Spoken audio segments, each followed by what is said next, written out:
മുറുക്കും ഇതുമെല്ലാം ഉണ്ടാക്കിയേ. ഇത് ഞാൻ മാവ് കുഴയ്ക്കുന്നത് നിങ്ങളെ കാണിച്ചില്ലായിരുന്നു, തക്കുവ എന്ന് പറയുന്ന സംഭവം. അപ്പോൾ അത് നമ്മൾ ചപ്പാത്തി പരത്തുന്നോട്ട് ഇങ്ങനെ പരത്തി എടുത്തിട്ട് ഒരു പാത്രം വെച്ചിട്ട് നമ്മൾ പ്രസ് ചെയ്യും. അതായത് പൂരിയുടെയൊക്കെ ഷേപ്പിൽ പ്രസ് ചെയ്തിട്ട് അത് ഇങ്ങനെ കയ്യിലെടുത്തിട്ട് ഇങ്ങനെ ആക്കി ഉണ്ടാക്കുന്നതാണ്. ഞാനതിപ്പോൾ ഒരെണ്ണം ഉണ്ടാക്കി കാണിക്കും, അപ്പോൾ നിങ്ങൾക്ക് മനസ്സിലാവും. ഉണ്ടാക്കിക്കണം. ഇതാണ് നമ്മൾ ചപ്പാത്തി പരത്തുന്നോട്ട് പരത്തി ഇട്ടേക്കുന്ന സാധനം. അത് നമ്മളിങ്ങനെ കയ്യിലെടുത്ത് രണ്ട് സൈഡും ഒന്ന് വലിക്കണം.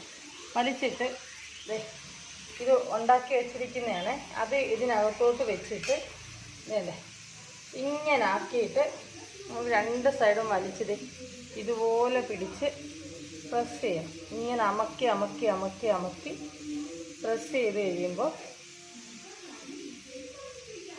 അതിനകത്ത് നമ്മൾ റവ വെക്കുന്നത് നമ്മൾ തീ വെക്കത്തില്ലേ, നമ്മൾ അടയൊക്കെ ഉണ്ടാക്കുമ്പോൾ വെക്കുന്നതുകൊണ്ട് തന്നെ ഇങ്ങനെ പ്രസ് ചെയ്തിട്ട് വേണം ഇങ്ങനെ വെക്കാനായിട്ട്. വെളിയിൽ ഉണ്ടാക്കുന്നുണ്ട്, അത് കാണിച്ചു തരും. ഇത് ഞാൻ കുറച്ചുകൂടെ ഉള്ളൂ, ബാക്കിയെല്ലാം ഉണ്ടാക്കി തീർന്നു. പെട്ടെന്ന് ഉണ്ടാക്കുന്നതെന്ന് പറയാൻ ഞാൻ പറഞ്ഞില്ല, അവർക്ക് കൊടുക്കാനാണ്. നമ്മൾ താമസിച്ച് പോയി. ഒരു വൈകിട്ട് 3 മണിക്കായിരിക്കുമെന്ന് വിചാരിച്ചു, പക്ഷെ അത് നേരത്തെ വന്നു.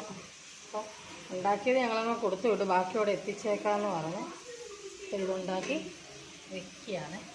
നല്ല ടേസ്റ്റാണ്. അതായത് നമ്മൾ ഇതിനകത്ത് ആവശ്യമില്ലാത്തൊന്നും ചേർക്കുന്നില്ലല്ലോ. അത് മൈദ നല്ല ഇതായിട്ടുണ്ടാക്കി വെളിച്ചെണ്ണയൊക്കെ ചേർത്ത് ഓയിലല്ലല്ലോ, അപ്പോൾ പിന്നെ നല്ല ടേസ്റ്റായുള്ള സംഭവമാണ്.